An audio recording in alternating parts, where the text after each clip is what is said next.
Taman Joko gini, baru aku ngomong.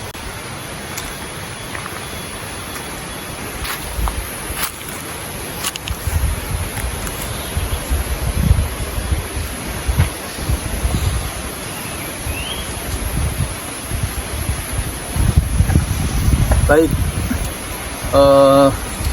ketika kita berada di sebuah tempat, ya kan, misalnya tempat itu terkenal wingit atau angker. Kalau wingit itu energi gaibnya padat, tapi dominan positif, itu wingit. Tapi kalau angker itu energi gaibnya padat, dominan negatif. Nah, kadang kan orang misalnya datang ke tempat yang asing, di sana wingit atau angker, dia takut. Nah, sebenarnya ketika dia merasa takut, terus badan merinding, down, ya kan, itu dia berada di dalam cengkraman energi gaib yang ada di situ. Jadi semakin dia tegang, semakin dia takut, semakin dia panik, maka cengkraman energi gaib itu akan semakin padat dan situasi bisa semakin kacau. Nah, misal gini, ada orang tersesat di hutan. Nah, faktornya kan macam-macam. Ada faktor yang memang dia tidak tahu, tidak paham apa istilahnya treknya di sana, teritorialnya dia tidak hafal sehingga pas di perjalanan lupa. Ada juga mungkin karena faktor lain, ada energi gaib yang mengganggu perjalanan kita.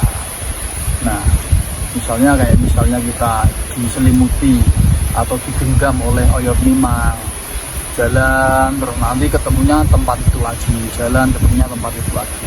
Nah, itu salah satu triknya adalah tenang, kendalikan energi, atur nafas, kendalikan emosional, kendalikan psikis dan perasaan sebaik mungkin untuk merasa tenang dan mengendalikan rasa takut.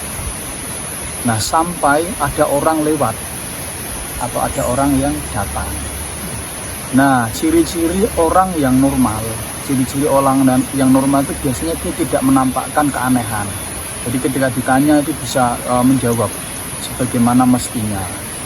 Ya kan? Nah, biasanya kalau itu jelmaan itu dia akan lebih condong diam. Ya, akan lebih condong diam. Misalnya ditanya sekali, dua kali, tiga kali baru jawab, dan jawabnya sepatah-sepatah. Nah, itu perlu waspada. Nah, kemudian kembali ke pembahasan awal. Jadi pokoknya ketika kita berada di sebuah tempat, kita merasa takut, kuncinya tenang. Nah, apalagi misalnya kita dengan bersama teman, nah, teman kita kesurupan misalnya, kita jangan panik, kita tenang, kita cari media yang ada di sekitar situ. Kita cari media yang ada di sekitar tempat itu. Contoh misalnya air, ya kan? Nah, bisa mencari air. Nah, misalnya taruhlah misalnya bawa air seperti ini toh. Nah, itu silakan bisa dibacakan suratul Fatihah atau doa yang Anda bisa, yakin kepada Allah, tiupkan. Kalau dia yang kesurupan itu tidak mau minum, cukup diraupkan. Kemudian diusarkan ke tangan dan ke area kaki. Nah, kemudian yang kedua, misalnya ada teman kita yang kesurupan di tempat terbuka atau ketempelan di tempat terbuka, itu silakan bisa dibacakan ayat Fatihah atau doa yang Anda bisa di tengkuk belakang kiri, nanti didorong ke atas. Jadi dengan izin Allah, insya Allah makhluk yang mengganggu itu akan segera keluar. Oke, closing yang tadi ya. Ketika kita berada dalam jeratan atau diselimuti oleh energi negatif, atau misalnya kita berada di sebuah tempat, kita takut di situ, kita didengari suara-suara yang aneh, misalnya kayak suara teriakan, suara jeritan, kan kita takut, panik, atau ada penampakan. Nah, ketika kita tenang, kita mengendalikan emosi dan psikis, energi gaib yang menyelimuti tubuh kita itu lambat laun akan memudar, akan ringan.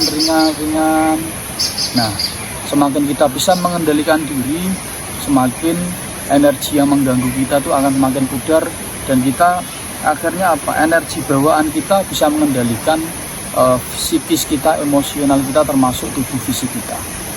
Jadi seperti itu kalau kita bisa mengendalikan keadaan, bisa mengendalikan energi. Nah sekarang gini, bagaimana dengan orang-orang yang memang sudah terlatih spiritualitasnya? Kok dia misalnya berada di tempat angker sendirian, kok tidak takut sama sekali, tidak merinding, tidak takut? Karena energinya itu bukan hanya dia bisa mengendalikan emosional, psikis atau fisiknya, tapi energinya itu bisa mengendalikan energi gaib yang ada di situ. Sehingga bukan dia yang dikendalikan, tapi justru energi gaib yang ada di situ yang dikendalikan.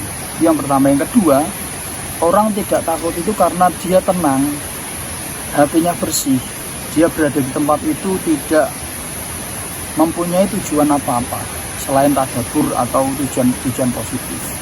Nah, maka karena dia tenang, tujuannya positif, santai, tidak ada tujuan jahat, misal contoh mungkar ya, saling cari nomor dan lain sebagainya, maka yang ada di tempat itu bisa menghormati keberadaan dia.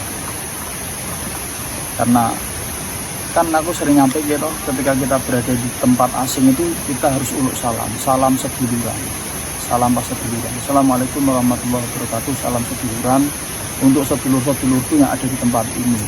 Niatku baik, niatku positif, tidak ingin merusak, tidak akan mengganggu, tidak akan melakukan hal-hal yang mungkar. Nah mereka itu kan paham dengan pancaran energi kita.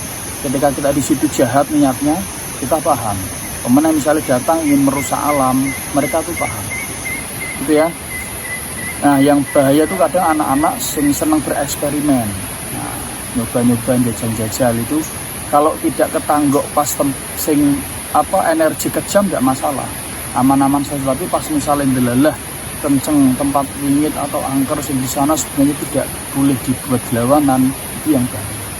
Kadang kan ada tuh anak-anak yang dolanan jelangkung, gitu, main-main mediator itu, ya boleh saja, tapi alangkah lebih baiknya harus paham medannya dulu. Paling tidak tanya dengan masyarakat sekitar track record tempat itu. Jangan sampai tempat benar-benar baru, belum tahu track recordnya seperti apa, ternyata di sana makhluk gaib atau energinya sangat tidak berkenan kalau ada orang main-main di situ. Itu bisa sangat fatal. Oke, gitu.